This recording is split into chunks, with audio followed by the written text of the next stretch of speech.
జున్ను ఇదంటే ఎంతమందికి ఇష్టమో కామెంట్ చేయండి. మా ఇంట్లో వాళ్ళకైతే అందరికీ ఇష్టమే, నాకు తప్ప. నేనైతే అంత ఇష్టంగా ఏమి తినను. మా ఇంట్లో వాళ్ళకైతే ప్రాణం జున్ను అంటే. మా అమ్మ వాళ్ళది వ్యవసాయ కుటుంబం.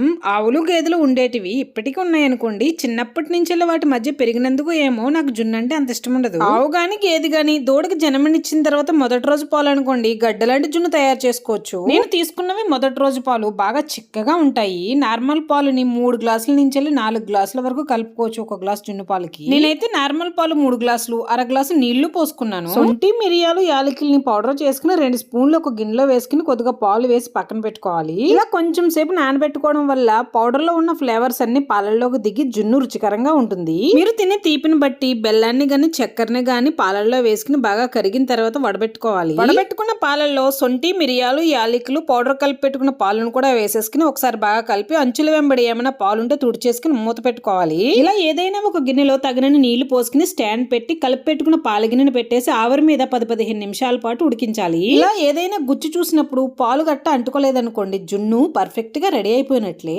ఎంజాయ్.